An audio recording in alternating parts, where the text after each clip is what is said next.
萧炎面对身怀救急的火云老祖，主动承诺，无论结盟与否，都会出手相助。仗义之举令火云老祖感动，答应结盟。而花宗青仙子因与药老的陈年旧事心怀偏见，导致花宗是否加入联盟仍是未知。至此，能否拉拢丹塔结盟至关重要。但丹塔长老大多迂腐，萧炎必须在长老竞选中战胜炼药师侯老怪，才能拿到关键一票，说服丹塔结盟。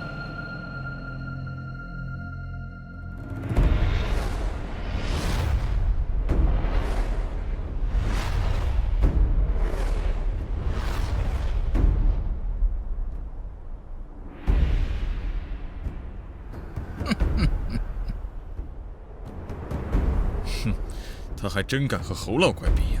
萧炎可是药尘的弟子，此次丹会的冠军，想来是有些能耐的。年纪轻轻的，即便是丹会冠军，也不见得能赢过侯老怪。哼，药尘，今日我便拿你的好弟子开刀，你可瞧好了，炼丹可不兴你那投机取巧的歪门邪道。小丹塔的长老之位，对于结盟来说必不可缺。萧炎，你可得赢啊！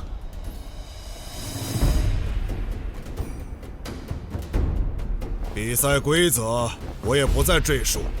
这小丹塔的满山药材，两位尽可自取。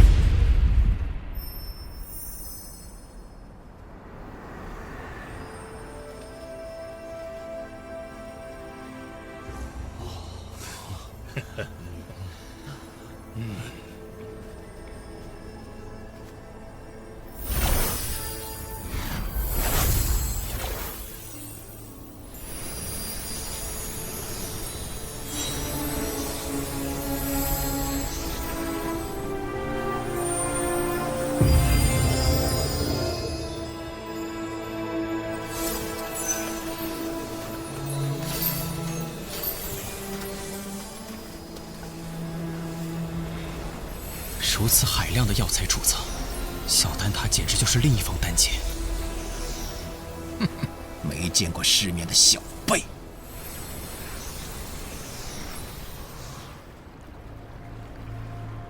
两位准备好了，那便开始吧。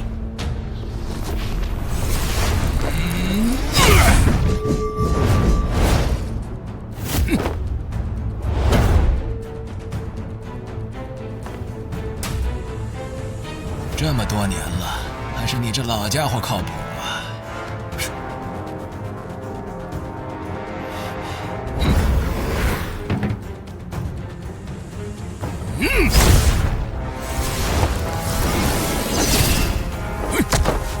起火！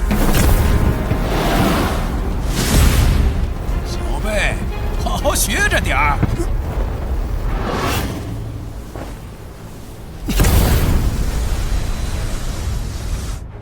这是，竟然有4种业火！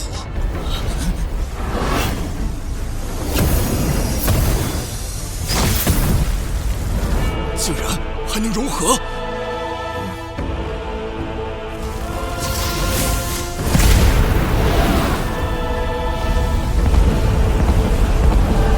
这种东西，华而不实。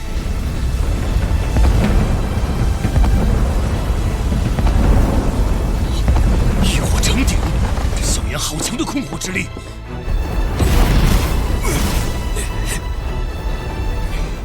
竟和药尘学些华而不实的糟粕，不照规矩来，等着玩火自焚吧！快20年没见侯老怪亲力出手了，还记得当年他成功引来了8色丹雷，想必如今能够引来9色丹雷。9色丹雷，这种层次的比赛，药方至关重要。侯老怪可是连稀罕的9品药方也搜集到了几卷。竟有这么多9品药方！我以前炼制不出9品丹药，留给萧炎的9品药方也仅有2卷，还都是最低级的9品丹药，只怕凭他们派不上用场。火候到了。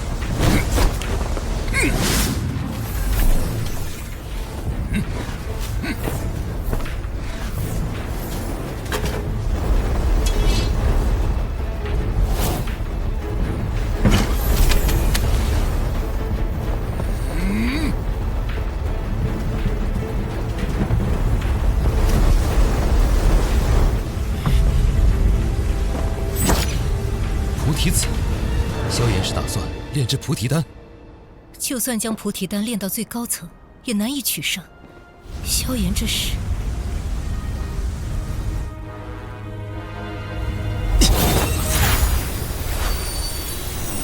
这么多药材，什么情况？这些药材的品质可不比咱们小丹塔的差。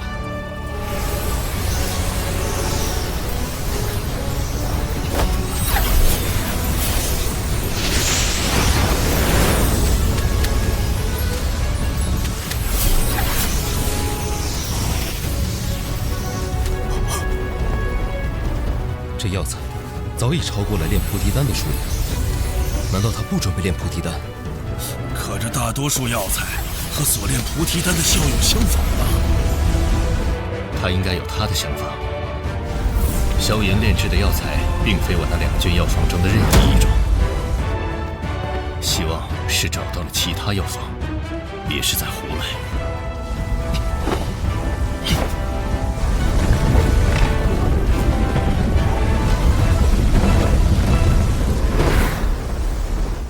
几十年来，我一直在这小丹塔中寸步未离，日夜与药方为伴，心中只有一个念头：药尘，幸好你还活着，让我有了能打败你的机会。药尘，老子今日定要击败你这位好弟子，让你看看何为炼药术正途。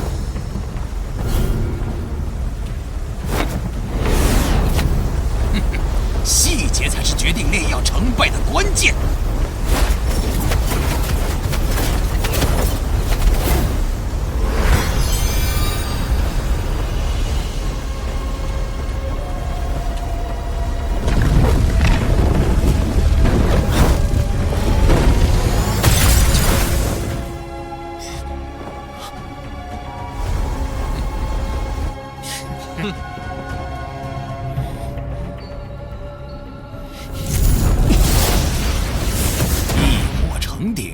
徒有其表，双倍药材，胃口太大，头重脚轻，当真是败得一塌糊涂。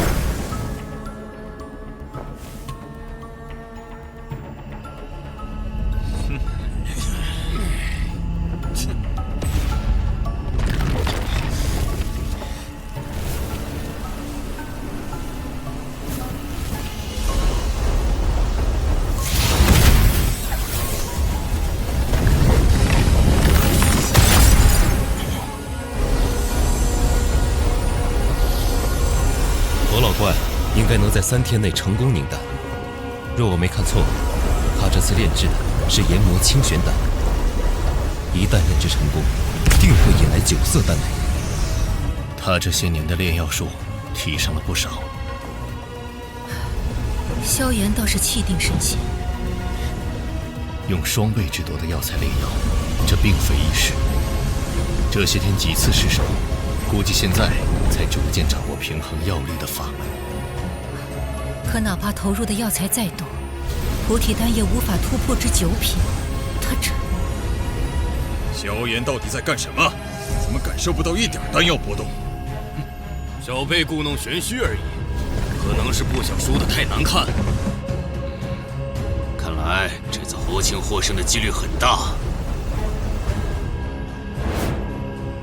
这些年来，能让老夫看不透的人少之又少。这个萧炎竟然……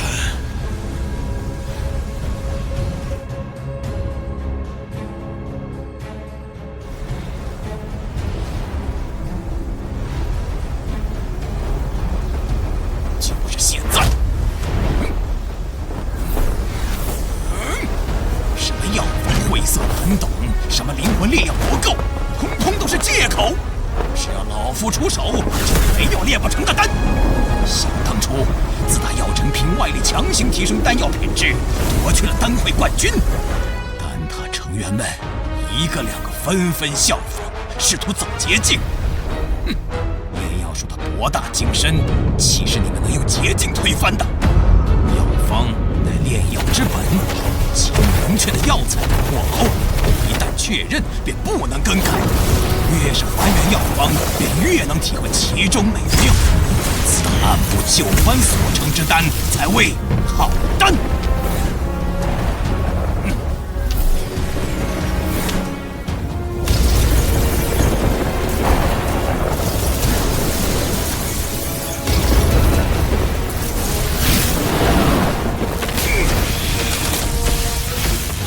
看9色丹雷，这次赢家看来非侯老怪莫属了。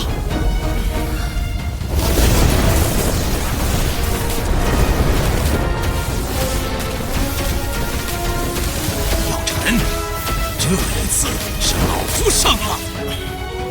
那可未必。逞口舌之力，对你可没好处。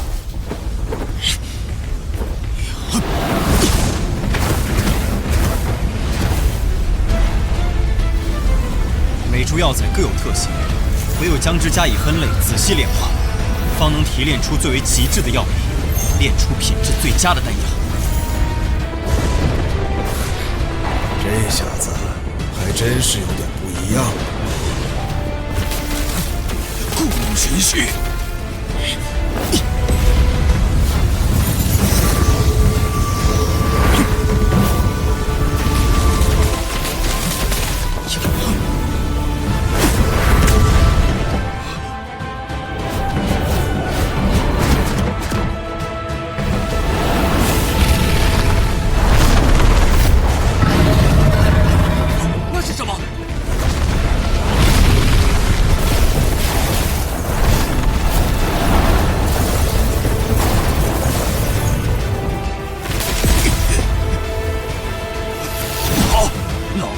清玄丹，你要干什么？不能耽搁下去了，结丹！龙明丹。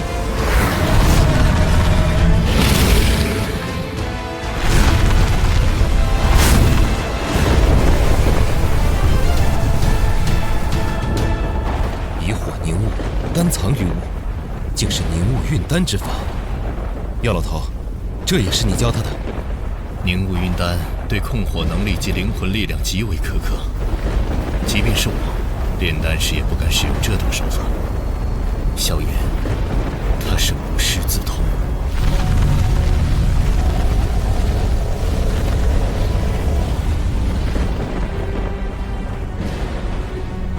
能有这般炼丹本事的人，我小丹塔也不超过5人呐。药尘这弟子不得了啊！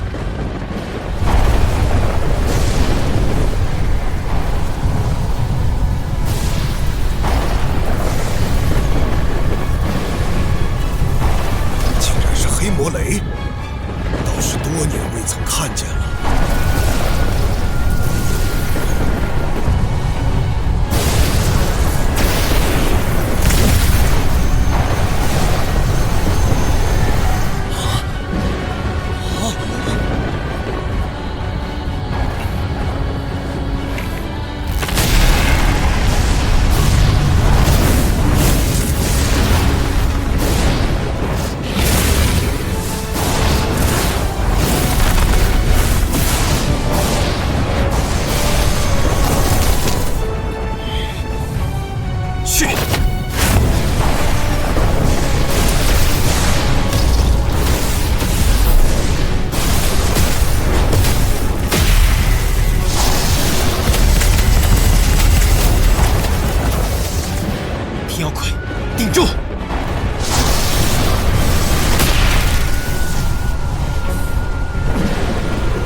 萧炎有一星斗圣初期实力，应付一道黑魔雷倒不会太难。萧炎又赢了，那岂不是？赢了又如何？本丹塔向来就有中立的规矩。是啊，中立才是丹塔的立身之本。塔归塔归，有塔才有归。若是连塔都没了，还谈什么归？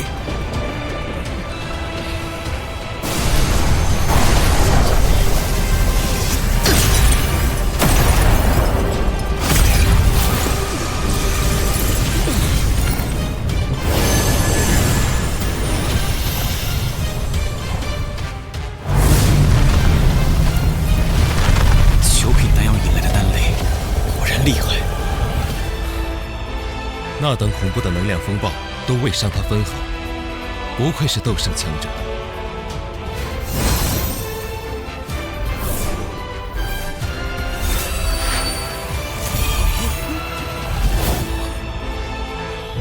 那是什么？人形？有趣，这就是九品宝丹吗？居然还模仿我的模样，以为这样就会放过你吗？这小子还真炼制成功了，就是不知道他炼的什么丹药。我也认不出来，只能感觉这药有着一丝菩提丹的味道，但药力要比菩提丹强上数倍。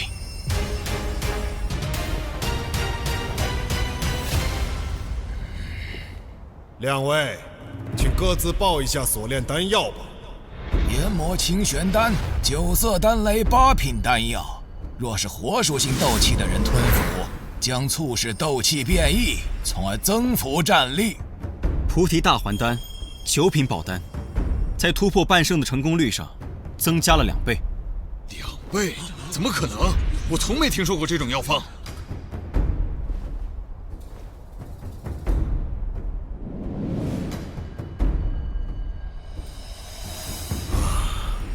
这丹药蕴含的能量竟如此恐怖。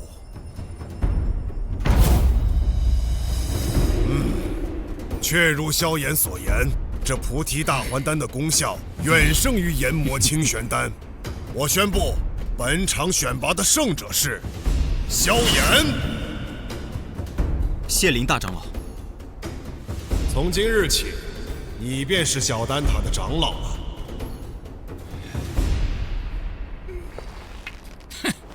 不要命的家伙，炼个丹而已，竟然直接拿命碰黑魔雷，比老夫还拼！罢了罢了。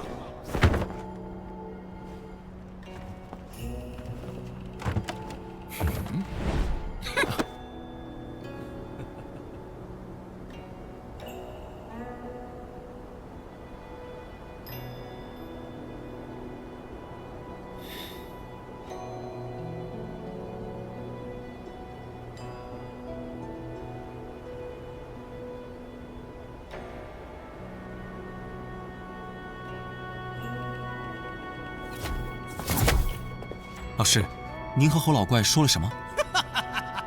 药尘，带我去寻个好弟子，再来和你较量较量。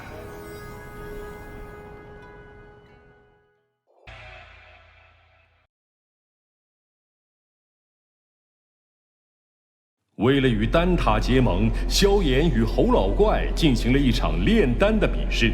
作为药尘手下败将的侯老怪是要引来9色丹雷，以证明自己的方法才是炼药的正途，而萧炎却另辟蹊径，改良炼药方法，成功凝结9品宝丹，并引来最强大的雷云黑魔雷。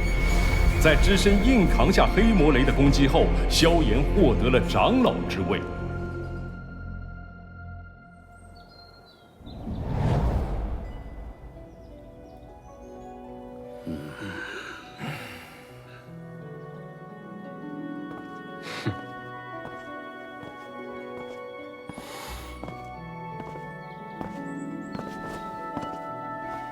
晚辈萧炎，拜见大长老，各位长老。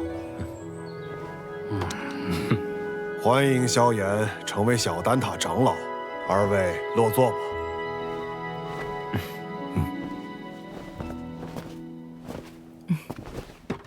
今日要各位前来，是商讨丹塔是否要打破中立的规矩，与星陨阁联盟。星陨阁自药尘归来后实力大增，若有他们相助，那反抗魂殿，大可离开丹塔加入他们，别牵连其他人。好了，你们别吵了，先听听星陨阁怎么说吧。在下结论前，我有必要提醒诸位，这届丹会因魂殿从中作梗，导致不少炼药师无辜丧命。要不是萧炎力挽狂澜，只怕圣丹城已毁于魂殿之手。哼，我丹塔素来中立，从不偏袒任何势力，这可是丹塔成立至今的规矩。虽说我们与魂殿积怨已久，但规矩就是规矩，结盟就是坏规矩。是啊，丹塔代表的可是众多炼药师的立场，结盟与否还请诸位三思。魂殿对丹塔虎视眈眈，你们可知这些年来，在丹塔外有多少炼药师惨死魂殿之手？中州大陆炼药师万千，各有势力所属。你是想把他们的死都怪在我丹塔头上？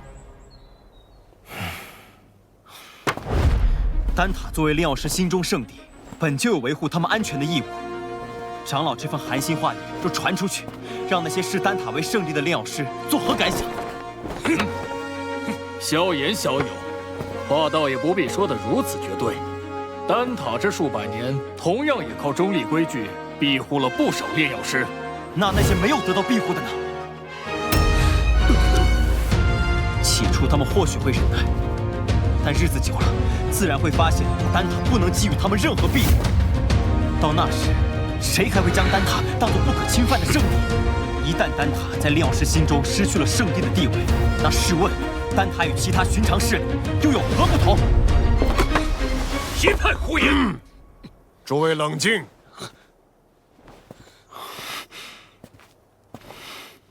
药尘，你这弟子不仅炼药了得，言辞也这般犀利。年轻人性子骄狂，若有得罪的地方，还望各位见谅。他有骄狂的本事。投票吧，同意结盟的票数过半，便会通过提议。这也是小丹塔的规矩。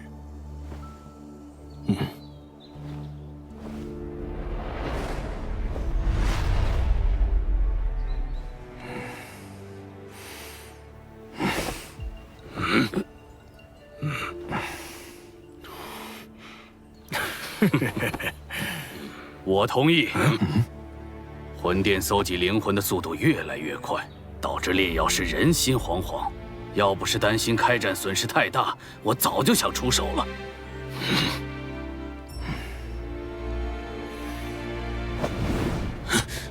100年前，丹塔的塔主就已遭受过魂族卧底背刺，中立不过是我们遮掩实力不足的幌子。萧炎既有这等实力，我们大可放心结盟。我弃权。但他迟早毁在你们手里。哼！我也同意。7人赞成，1人反对，1人弃票。我宣布，丹塔将加入联盟。老师和我的这些付出，总算有回报了。这些年来，丹塔委曲求全，反而助长了魂殿的嚣张气焰。希望这次结盟能震慑他们。如果他们再不知收敛，那么丹塔只能和他们血拼到底了。大长老放心，若真到了血战之时，出手的必然不只是丹塔。结盟之事何时开始？3日之后，请大长老驾临星陨阁，到时星陨阁、焚烟谷、花宗、丹塔将会正式组建联盟。3日后，老夫会亲自前往星陨阁参加联盟仪式。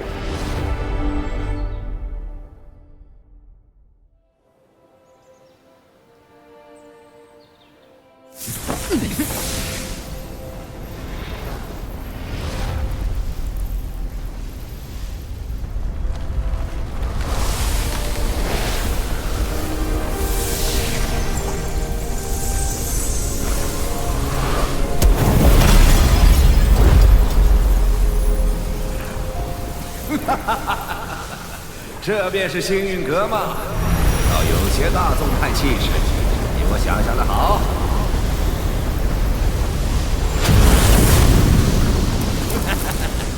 姚老头，你果然没死。上次我弟子送的药如何？药到病除。你这老小子收了个好弟子啊！拜见火云老前辈。萧炎，我当日说的话，你要不要再考虑一下？我这小孙女儿对你可心悦得很呢。老祖，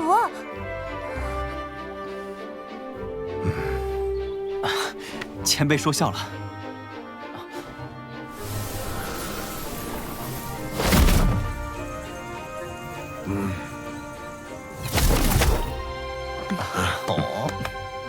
林老头，当初我求你一味药，你却拿中立规矩来搪塞老夫。如今你不在丹塔锄地，跑来凑这热闹。国王照顾不周，现今我丹塔已至，你想炼什么药，我大可叫人安排。我焚炎谷可不会对丹塔客气。当然，以后有用得着我焚炎谷的地方，丹塔尽管提。花宗没有派人前来。此前我和花宗有些误会，恐怕……花宗不过晚了几步，你们就等得不耐烦了。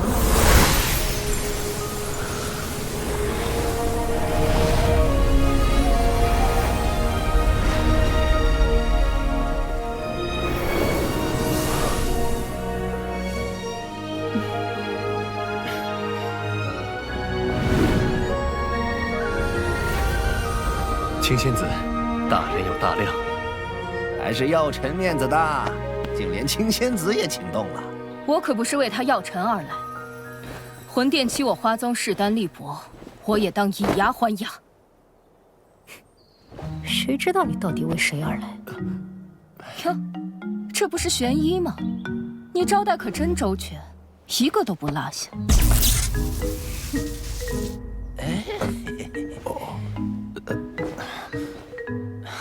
诸位前辈，人已到齐，不如移步议事殿商谈联盟之事。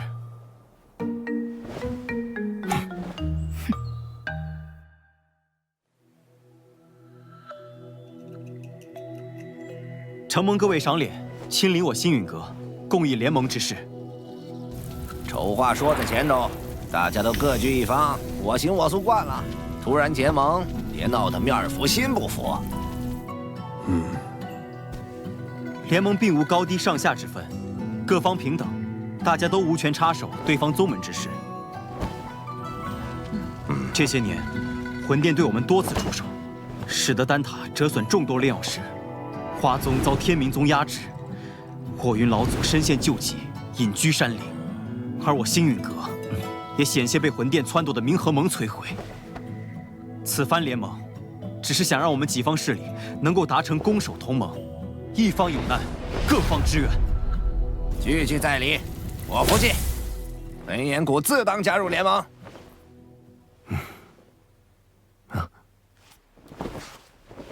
药尘，你将我们召集于此，自己却一言不发，是又想像当年一样当甩手掌柜吗？这次我定不会让你如愿。我丹塔不仅代表丹塔本身，还需要对所有炼药师负责。不知星陨阁可有对魂殿的应对策略？多年来，炼药师一直是魂殿的主要攻击对象，他们苦于没有自保之力。待联盟一成，我们便以丹塔之名向炼药师们发起招揽，纳入联盟，加以庇护。倒是可行。敌人一致了，联盟可不能群龙无首。所以，我们是不是可以讨论一下盟主之位了呢？青仙子是想毛遂自荐？哼，盟主要实力强横且声望足以服众之人，我不适合。火元老祖实力虽强，但脾气暴躁，难免会有意气用事之时，也并非盟主人选。所以说，最为合适的人选还是林大长老以及药尘。他们二人实力强横，同时在中州之上也有颇强的威望和号召力。哎，老夫年龄大了，若联盟要固守一隅，我还有些余力。但联盟显然是需要活力，我这老家伙来，迟早会搞得死气沉沉。既然如此，那便只能麻烦药尘阁主来担此重任了。大家觉得呢？老夫同意。秦仙子的建议不错，也就药尘这家伙让我顺眼。我也觉得药尘阁主不错。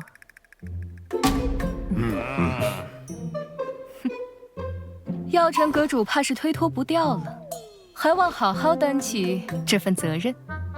药尘，这回你休想继续当帅首长官。看来没办法躺平了。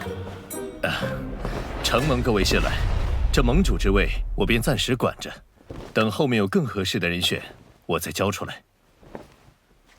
各位前辈，既然已选出盟主，便该决定联盟之名了。哎，怎么也得起个响亮大气的，不如就叫浩然正气殿。这名字，我们的对手是魂殿，既然他们以魂为殿，那我们便压他们一头，以苍穹为府，叫苍穹府吧。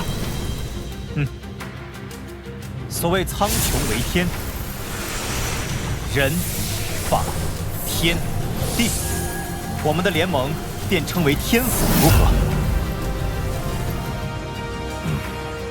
天府联盟，不错，够磅礴大气。联盟已成，让我们为天府联盟干一杯！干！天府联盟，名字倒是霸气，可本殿很想知道，魂殿，这联盟能存在多久？本殿，你是魂殿殿主。或许称我为副殿主更好些，毕竟星陨阁还不值得殿主亲临。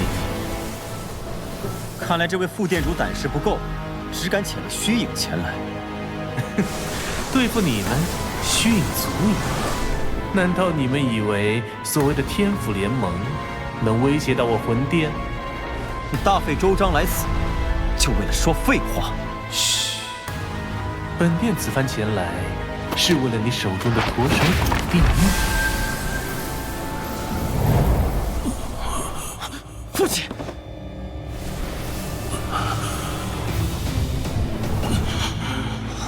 交出驼蛇骨地狱，否则本殿一道意念传回，明年的今天便是你父亲的忌日。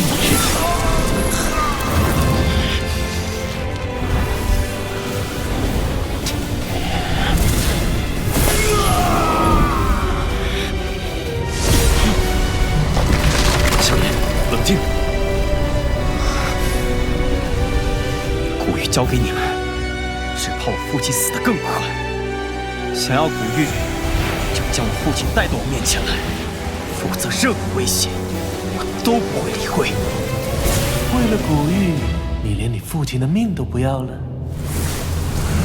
我手中的古玉能感应到我父亲的生死，若我父亲再添一道伤，我便敲碎一寸古玉。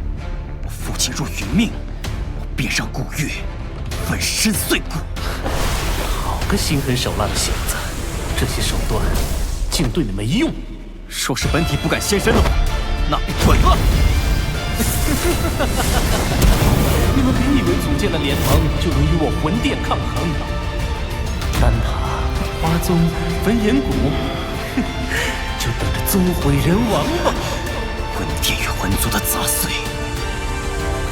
一个个杀过去。看来我们这一次联盟早就被魂殿所探听清楚，我们可能需要商量下后续的应对方法。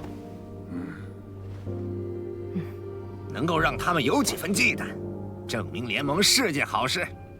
待联盟信息散播后，他们必定不会坐视不管，到时候或许就需要联手对敌了。明日星陨阁必会将结盟之事昭告天下。接下来，还请各位尽快在彼此势力间构建空间虫洞，以便互相支援。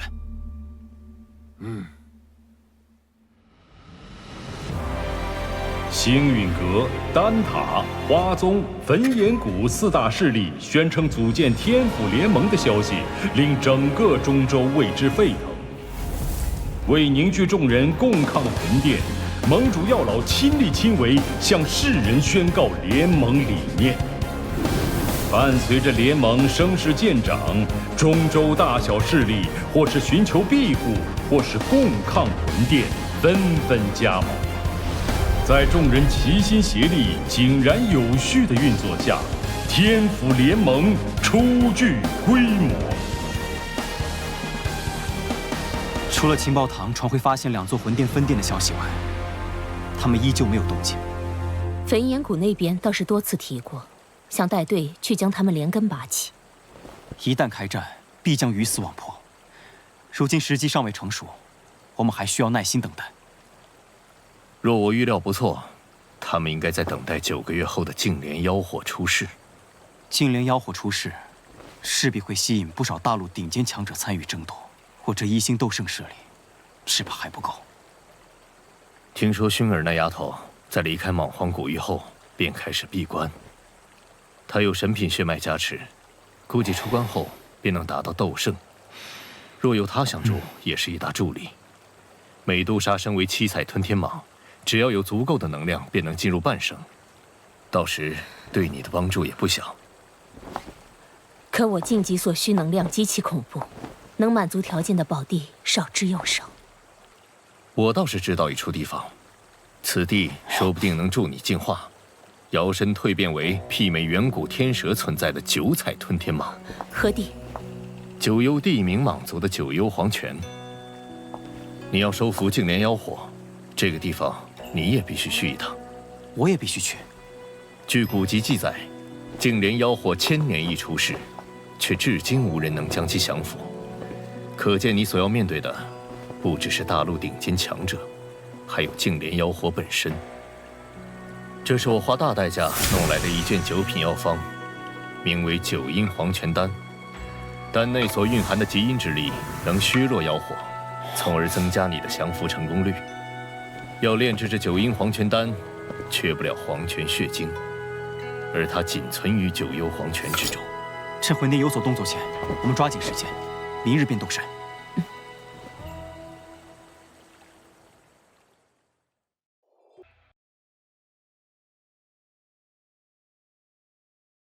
在萧炎和药尘的努力奔波下，星陨阁、焚炎谷、小丹塔、花宗正式结成天府联盟。谁知结盟之日，魂殿副殿主突然袭来，试图瓦解联盟。面对魂殿的威胁，萧炎对即将出世的净莲妖火志在必得。为此，萧炎决定前往9幽黄泉，寻找提升力量的机缘。过了这个出口，就是9幽地冥蟒族的地盘了。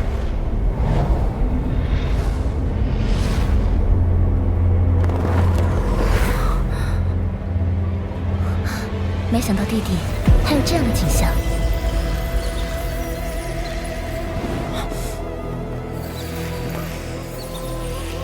那是9幽地冥蟒族的宫殿，大家压低气息，别被发现了。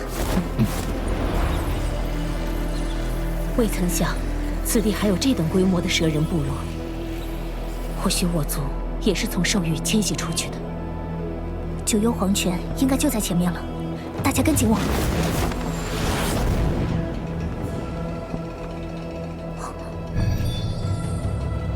我感应到9幽黄泉就在地脉深处。这片地脉藏了不少强者，大家小心点。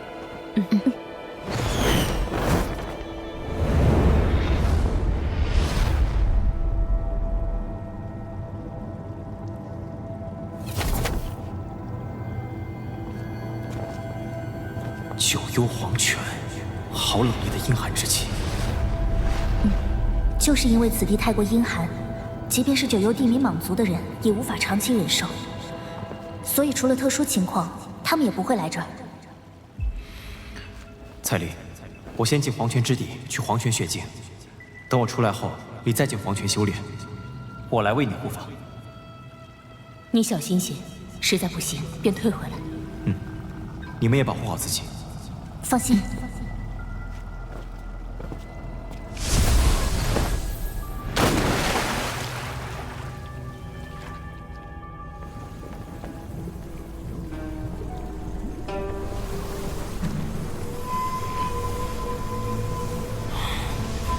这九幽黄泉竟如此阴寒，连异火都不能完全抵挡，不知其中到底有多深。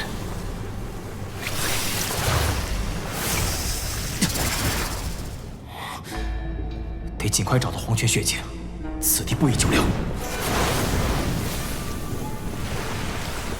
深入九幽黄泉，这股阴寒之力呈几倍暴涨，即便是我，也必须全力以赴驱动斗气，驱逐侵入体内的阴寒之气。消耗太大，若还到不了池底，只能打道回府了。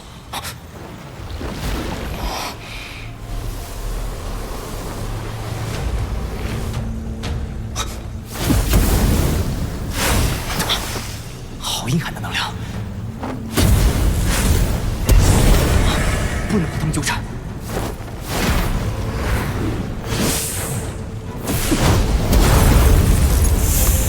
外之地总会生出些怪怪的东西。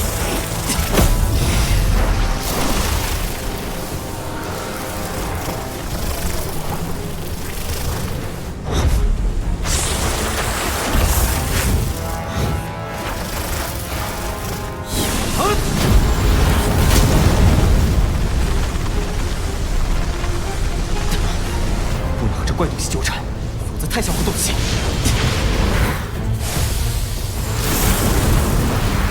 真是麻烦。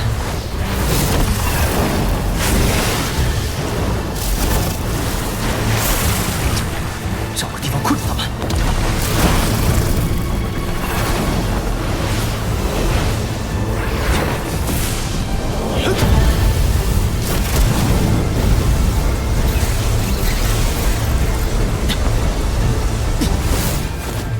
被咬了一口，否则还真够呛。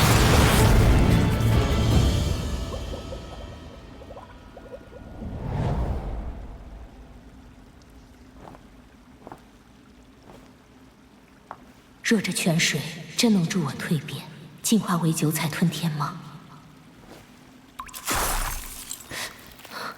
好冷冽的能量，光是触碰便会被冻伤。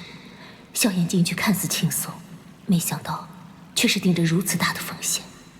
他亦如此，我更不能输给他。这一次，我定要走在他的前面。有人入侵九幽黄泉，速来支援！不好，被发现了！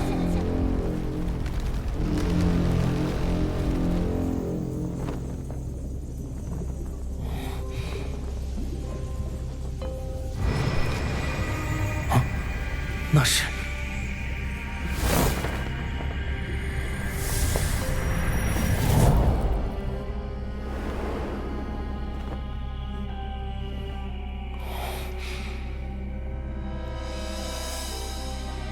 这底部应该连接着极深的地底，看来只能继续深入寻找了。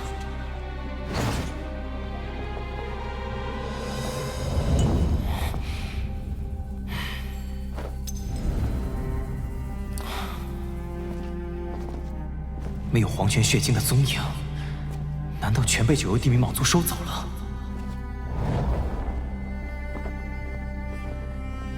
费这么大力气，不会要空手而归了吧？谁？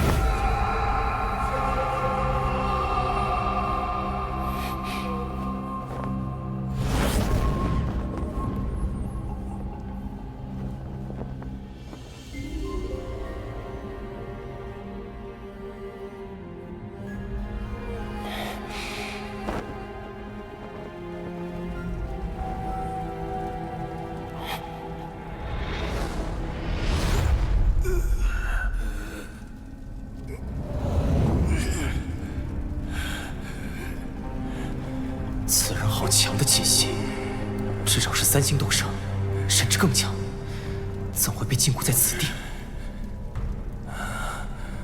怎么是个人族小子？小子，为何会出现在我族境地？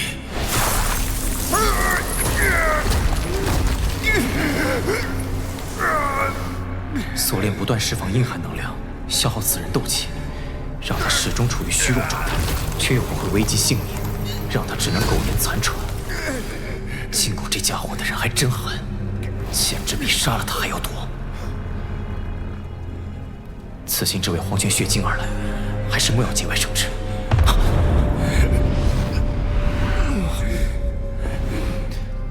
晚辈误闯此地，无意打扰，就此别过。别走，我有你想要的东西。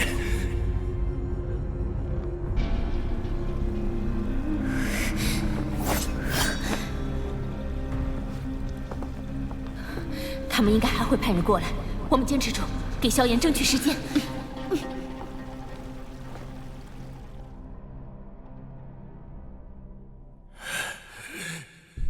你非我族类，来自阴寒境地，不就是为了黄泉血精吗？哼，未必。小子，别装了，不怕告诉你，血精的下落就我知道。你救了我，血精归你。他竟然知道。黄泉血精几千年才会凝聚出一小块，这是最后一块。你好不容易来一趟，总不愿空手而归，再等上1000年吧。一块黄泉血精并非我必须之物，尚不足以让我冒着风险趟这回水。你被关押此地，必然和九幽地冥蟒族有关。救了你，不知会惹上什么祸。我是九幽地冥蟒族族长，救了我，九幽地冥蟒族必奉你为上宾，又如何会害你？九幽地冥蟒族的族长？据我所知，他们如今的族长是个叫做妖啸天的家伙。妖啸天，好一个族长！这残害兽族、谋权篡位之人，总算是得偿所愿了。兽族？你和妖啸天是兄弟？我是他的哥哥妖冥，妖啸天为了族长之位，才将我禁锢在此。若是为了夺权，他直接杀了你，岂不更加省事？因为他恨我。父亲本希望我和妖啸天如九幽冥杖上的双蛇一般，齐心协力，引领族群走向兴旺。可妖啸天却始终认为是我在腹中夺去了他的养分，导致他先天血脉之力稀薄于我。为了报复我，当时给我下毒，削弱我的实力，再将我封印在黄泉之底，向众人捏造我为追随力量葬身黄泉之底的谎言。不知我在此地承受的数百年折磨，能否了却妖啸天心中怨恨？大哥和二哥为了维护我，可以不顾个人生死，而妖啸天却能为了地位谋害兽族，着实可悲。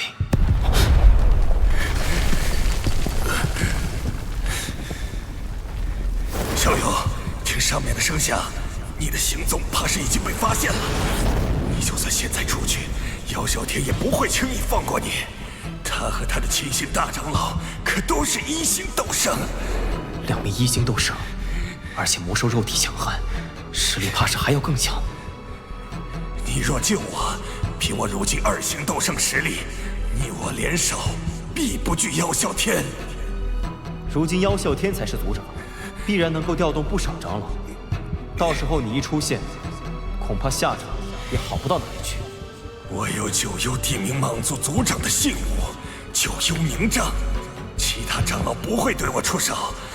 待我击败妖啸天，重掌大位，小友有任何要求，我都将倾力而为。我姚明虽说不算什么乐善好施的好人，但向来一言九鼎。如今我们已经惊动九幽地冥蟒族，之后彩铃难以继续再次修炼。若他所言为真，为了彩铃，倒也不是不能赌一把。小友，我还可以再帮你。好了，你若是能再答应我一个要求，我便出手救你。你尽管提。你放开灵魂，让我在你的灵魂上设置一道魂印。若你有隐瞒欺骗，我便引爆此灵。哪怕你是斗圣强者，灵魂也必然会受到重创。你小子是要我的命！我必须对我的同伴们负责，只有这样，我才能相信你。如果你拒绝，即便死刑颗粒无收，我也会转身就走。好，照你说的办。我已被封印此地数百年，恨不得立马重见天日，将陷害我的人碎尸万段。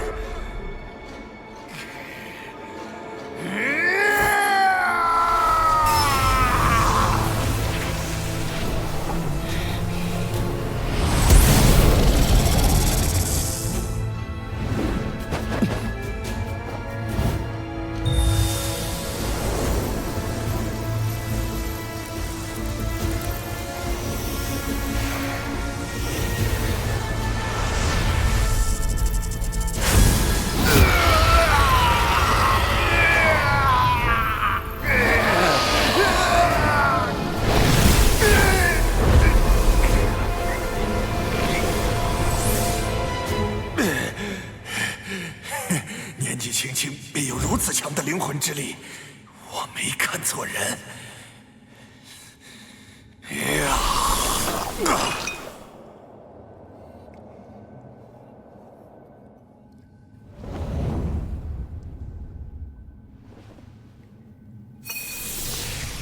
这便是黄泉血晶，阴寒之力极为恐怖。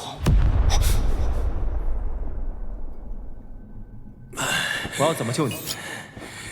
毁掉这铁链？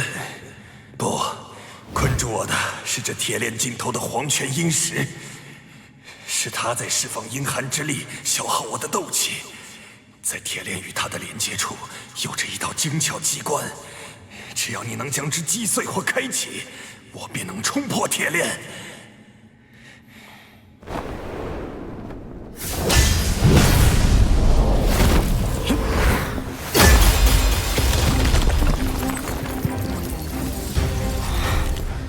黄泉阴石能将妖民封印数百年，不可小觑。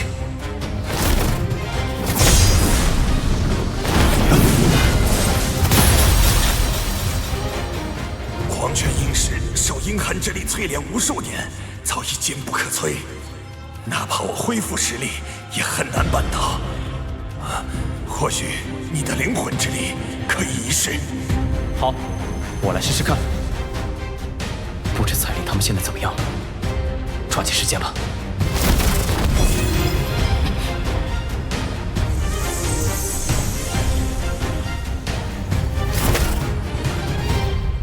小兄弟，谢了。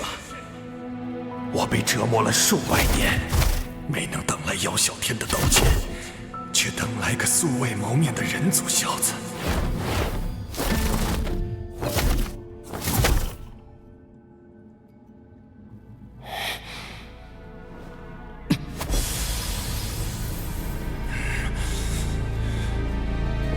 试试这里。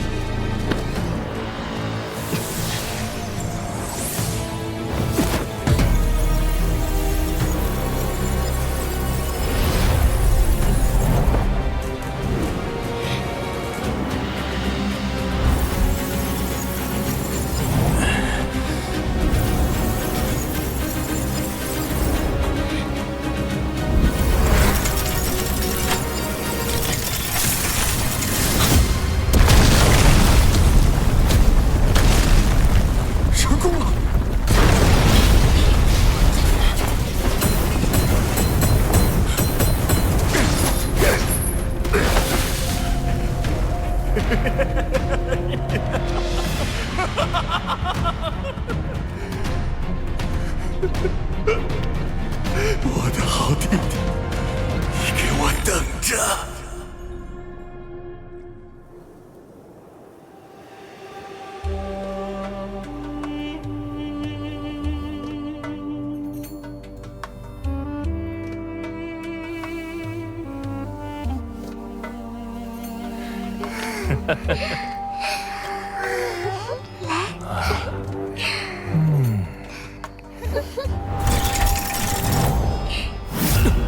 什么？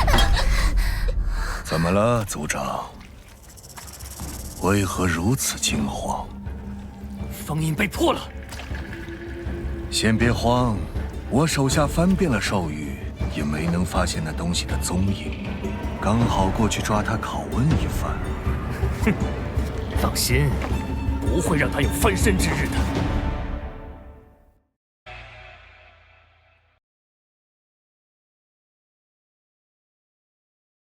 萧炎为获得黄泉血晶，深入九幽黄泉，途中摆脱了诡异蛇群的围攻后，直达底部。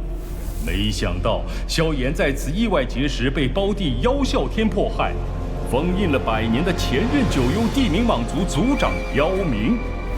与此同时，感应到妖冥封印被触动的妖啸天，为了隐瞒自己当年迫害兄长妖冥一事，当即赶往九幽黄泉，企图截杀妖冥。彩灵三女为守护萧炎，迎战斗胜强者妖啸天，从而陷入危机之中。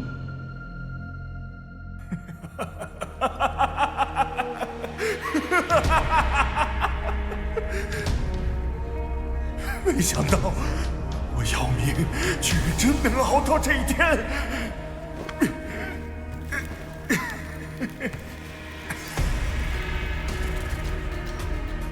姚啸天，我们也该有个了断了。姚明兄，你才脱困，体内斗气几乎枯竭，现在的你还太虚弱了。不知小友尊姓大名？萧炎。萧炎小友，救命大恩，姚明没齿难忘。只要我能报仇，日后你有所求，我即便倾尽九幽地冥蟒一族之力，也会全力助你。你先恢复实力，我的同伴只怕有危险，我先行一步。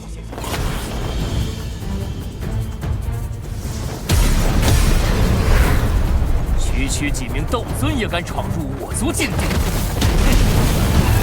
乖乖交出你身上的血脉之力，否则，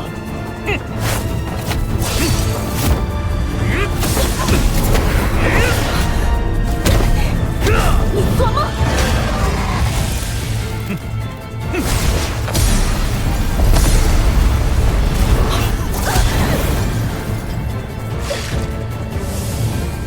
彩铃。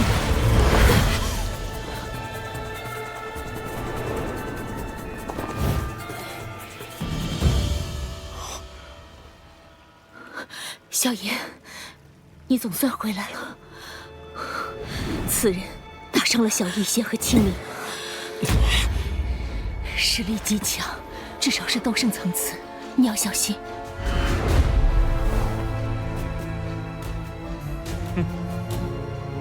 彩铃，麻烦你照顾一下小医仙和青灵。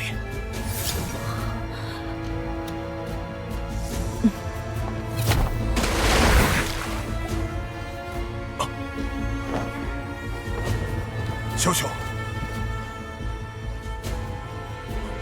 姚啸天，妖冥，你竟脱困了，还找到了帮手。唉，不过以你现在的实力，只怕连我一招都接不下。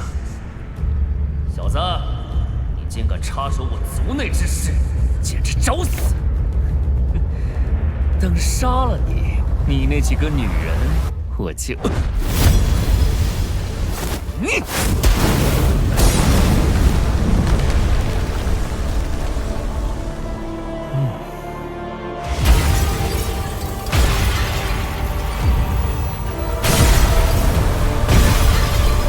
萧萧小心，那家伙现在是1星斗圣中期实力。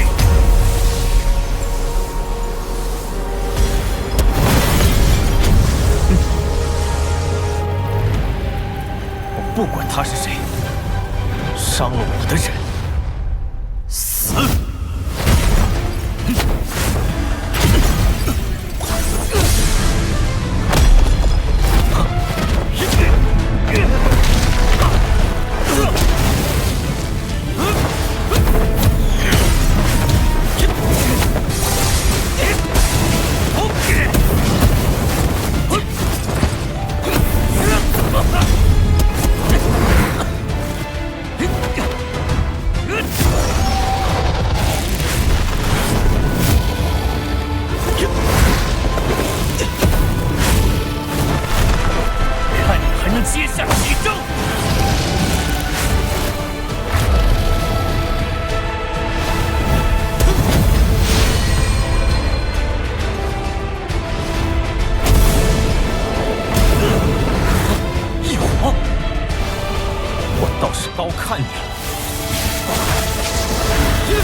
黄泉指！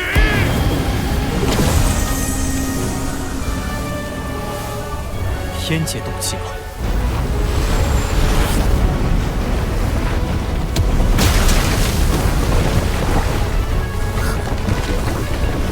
萧炎，口气狂妄，可惜你没那本事。大天造化掌！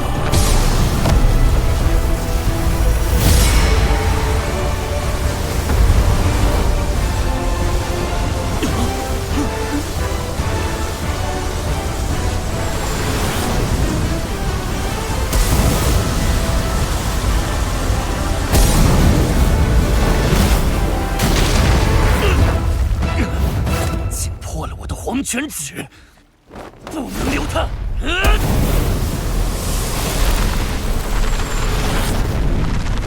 好小子，倒是小瞧了你！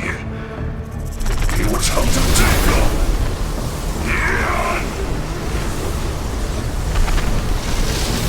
封印之际，黄泉大灭！好诡异的印法！小子，给本我死！这样，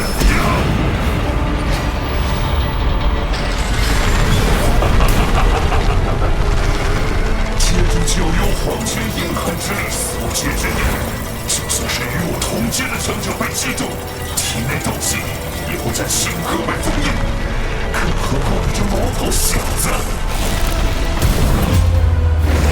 少爷！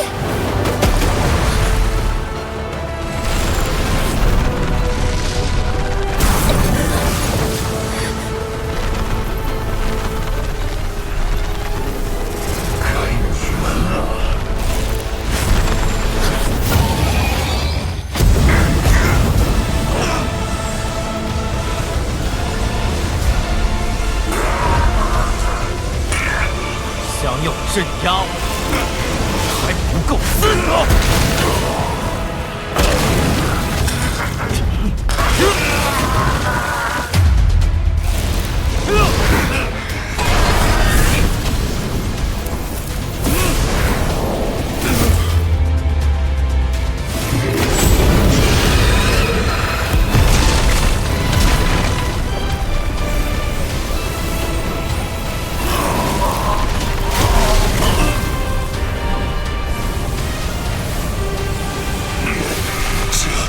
这不可能！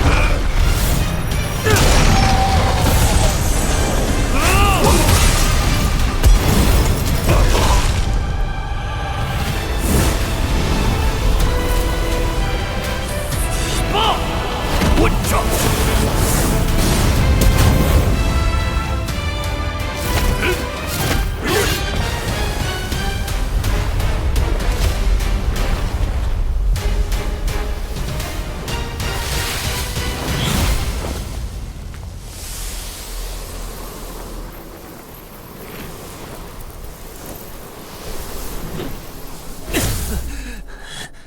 大长老，妖明还没死，这是妖明的人。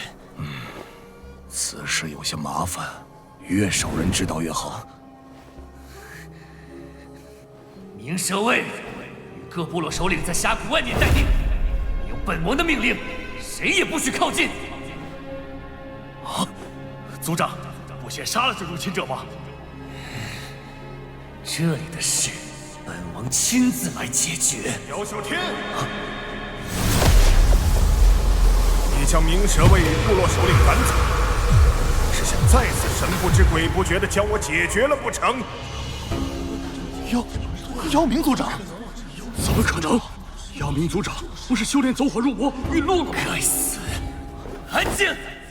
别被这家伙骗了，那人一定是假扮的，妄想装成我大哥的模样，在族中引起骚乱，一起出手斩杀这两个贼子！姚小天，昔日你与大长老联手害我，今天又急着杀人灭口吗？贤长老、明长老、柳长老，当年你们可是我最亲近的人，莫非连我都认不出了？参见妖明族长！你们3人休得再次扰乱人心！姚啸天乃是我九幽地冥蟒族唯一族长，你们这是想叛族？叛族？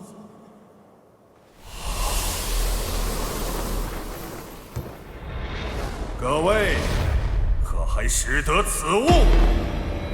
啊！是失传100年的九幽冥杖，那可是族长的信物。难怪我一直找不到九幽冥杖，原来被这个混蛋吞了。各位断不可相信他的一面之词。这些年，九幽地冥蟒族在啸天族长的带领下过得如何，你们清楚。即便这人是姚明，那也是前任族长。更何况，以他现在的实力，又如何带领我九幽地冥蟒一族？要真为我族考虑，不如交出九幽冥杖。大长老所言极是，姚啸天族长才是最该持有冥杖的人。啸天族长这些年为族内尽心尽力，老夫可都是看在眼里的，自然是族长最合适的人选。姚明，为了我族的未来，不要自误啊！一派胡言！你个残害手足之辈，哪有资格做一族之长？你们步步相逼，举席何为？姚明族长，六长老，该跳出来的都已经出来了，接下来就交给我吧。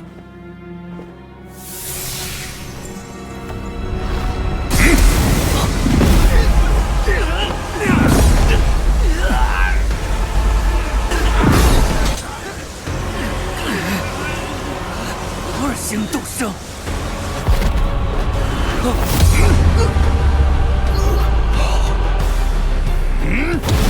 小天，你的对手是我。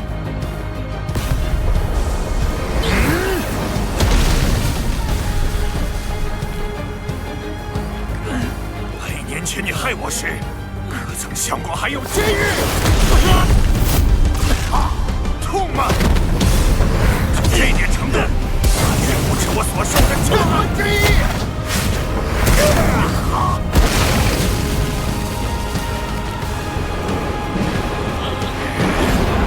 100年囚禁，100年的折磨，你体会过吗？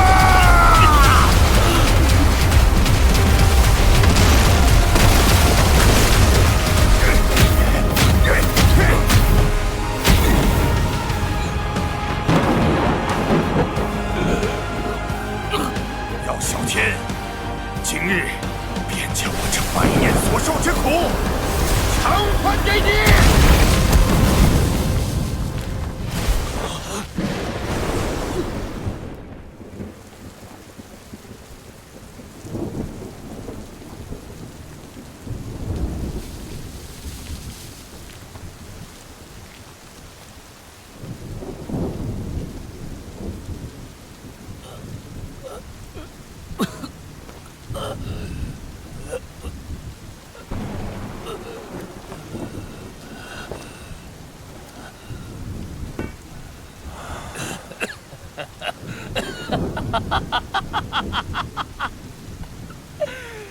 早知如此，当年便该杀了你。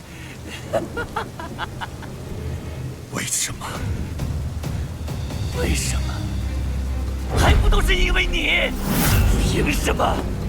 族内的修炼资源都向你倾斜，我哪点不如你了？你是族内的天才，接受族人的爱戴，而我呢，只能苟且地活在你的阴影下。我被逼成现在这样，都是拜你所赐。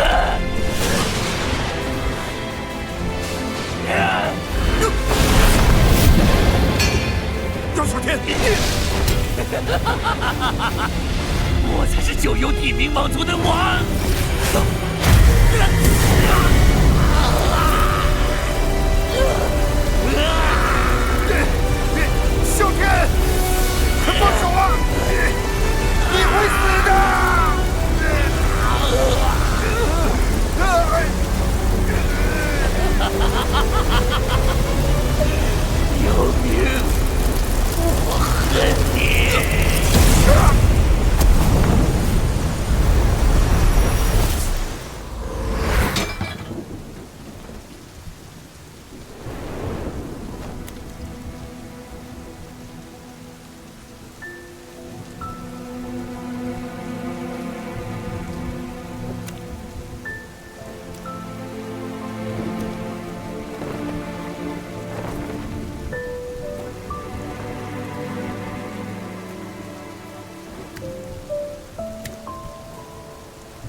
参见妖明族长！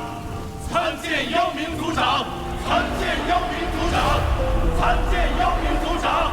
参见妖明族长！参见妖明族长！这怎么可能？大长老，魔蛇天豹！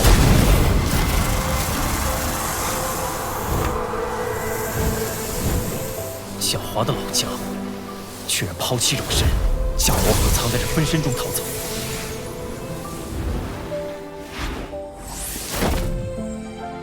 妖明族长，这东西交给你处置了。